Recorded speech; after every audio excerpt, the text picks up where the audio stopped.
Bismillahi wa salatu wa salam ala rasulillahi amma ba'd. Nous continuons bi'idhnillahi ta'ala notre lecture dans la série Purification des cœurs. Nous avions vu dans le cours précédent le livre des exercices spirituels de l'âme et de l'amélioration du caractère. Nous avions vu la vertu du bon caractère et le rejet du mauvais caractère. Nous avions vu certains bons caractères et comment y aspirer. Nous avons vu que certaines personnes naissaient avec un bon caractère et d'autres non. Celles qui ne naissaient pas avec le bon caractère devaient s'efforcer de acquérir ce bon caractère. Nous avons vu aussi qu'ils devaient prendre comme exemple les gens sur quoi le défaut porte. Par exemple, s'ils voient, si cette personne-là elle est un peu avarice, il va falloir qu'ils trouvent des gens qui sont généreux, qui n'ont pas peur de dépenser. Il va falloir qu'ils prennent comme modèle ces gens-là. Parmi les exercices, nous avions vu. Ensuite, l'auteur nous dit le moyen d'améliorer les caractères.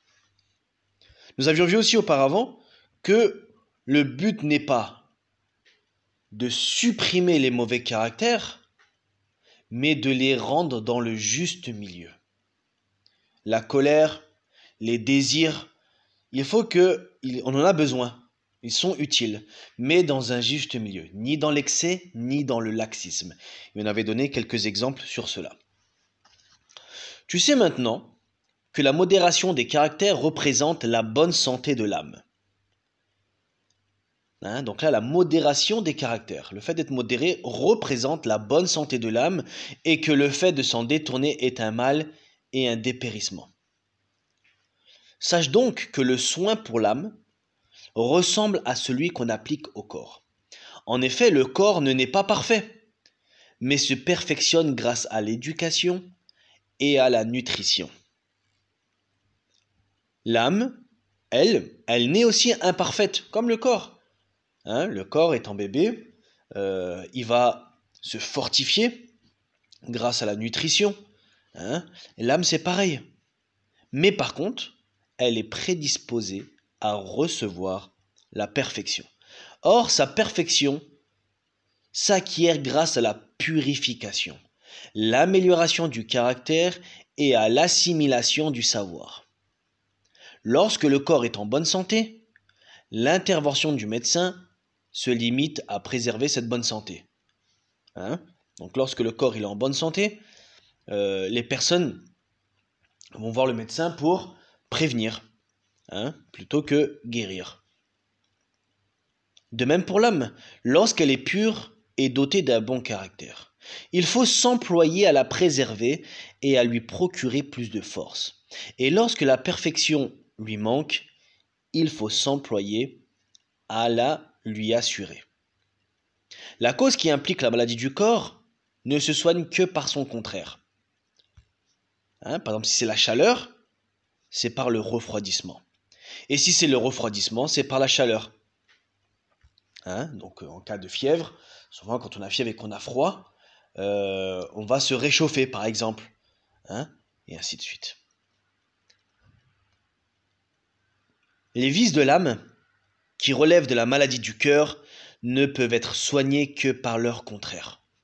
Ainsi, on soigne le mal de l'ignorance par le savoir, le mal de l'avarice par la générosité, le mal de l'orgueil par la modestie et le mal de la gloutonnerie par le fait de ne plus consommer ce qu'on désire avec appétit. Subhanallah. Donc là, voilà, on commence dans les exercices, le fait d'améliorer les caractères. Une personne qui est dans l'ignorance, qui ne connaît rien. Alors, pour pouvoir guérir cette ignorance, il va falloir qu'il apprenne. Une personne qui est touchée par le mal de l'avarice devra s'efforcer à être généreux et à donner. S'efforcer.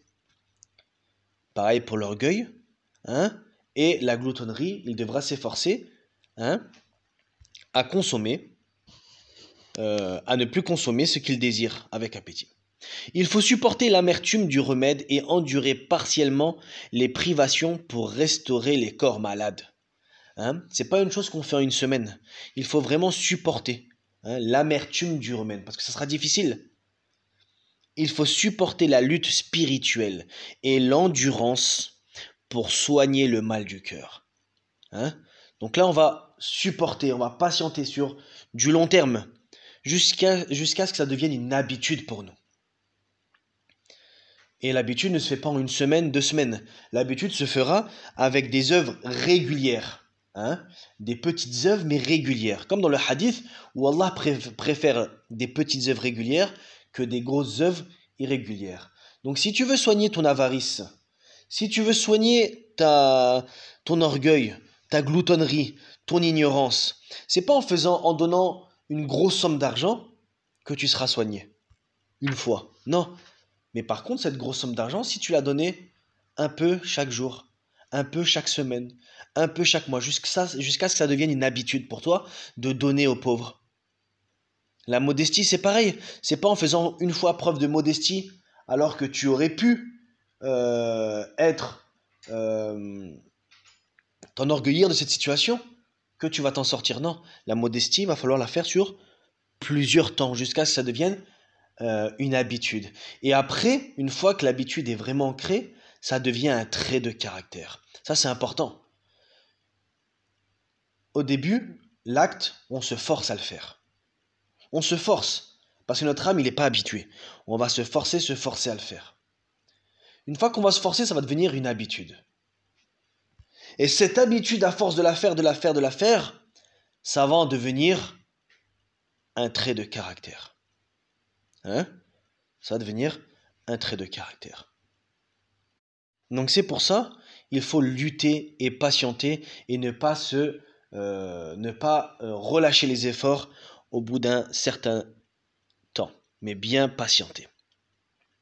Car la maladie du corps prend fin avec la mort, tandis que le mal du cœur est un tourment qui dure pour toujours, même après la mort. Subhanallah.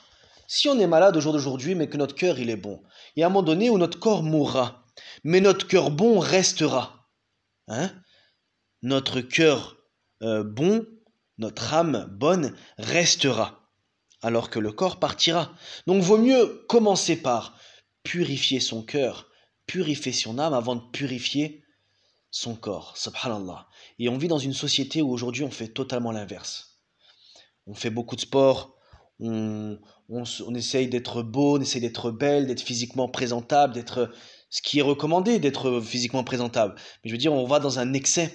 On va dans un excès à vouloir rendre absolument beau le corps, rendre absolument beau, parfait le physique, jusqu'à ce qu'on rentre dans des exagérations, où que ce soit les hommes ou les femmes veulent absolument se rendre parfait et se montrer à tout va.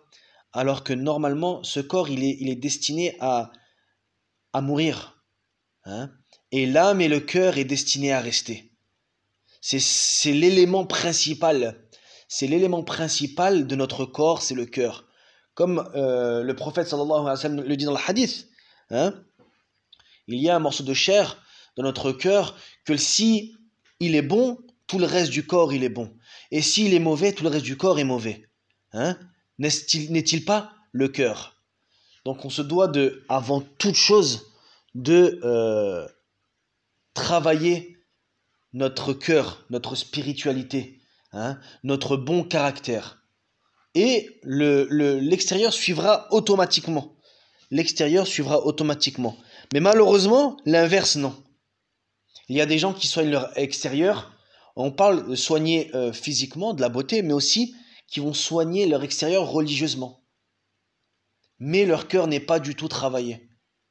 Donc on va voir des gens qui portent la sunna, mais leur comportement, donc ce qui est très bien de porter la sunna, mais leur comportement n'est pas conforme à la sunna.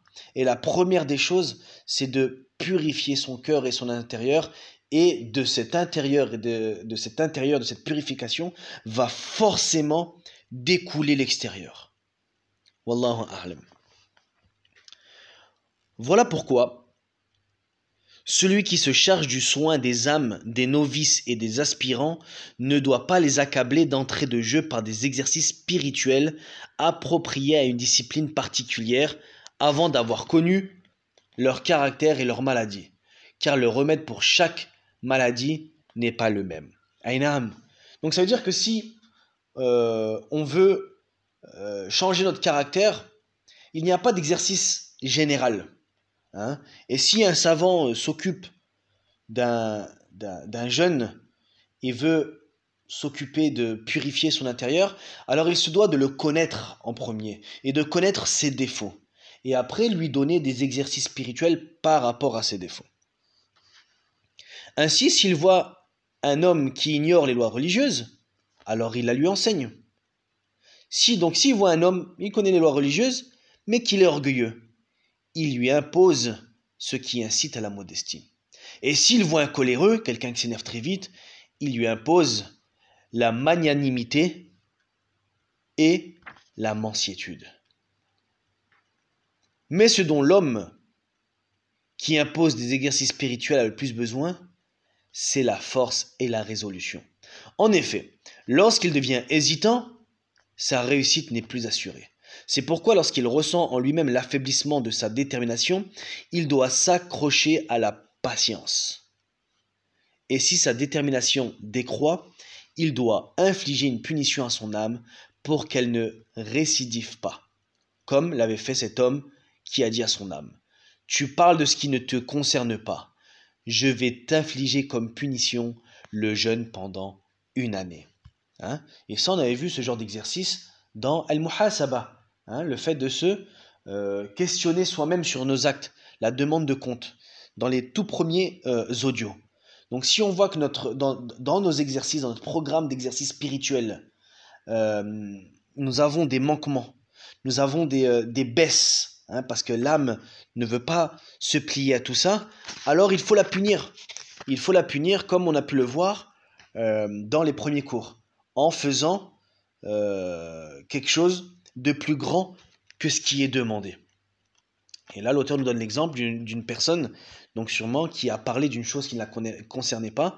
Alors, pour punir son âme, il lui a donné comme punition le fait de jeûner pendant 1 année. Voilà comment on purifie notre âme et comment on la corrige. Et nous allons en rester là pour aujourd'hui, bi'idhnillahi ta'ala. La prochaine fois, nous verrons les symptômes du mal du cœur, son retour à la santé et comment l'homme parvient à connaître ses propres défauts. Aïnam. Il est important de connaître ses propres défauts, insha'Allah ta'ala, pour pouvoir les corriger. سبحانك اللهم وبحمدك أشهد أن لا إله إلا أنت أستغفرك وأتوب إليك والسلام عليكم ورحمة الله وبركاته.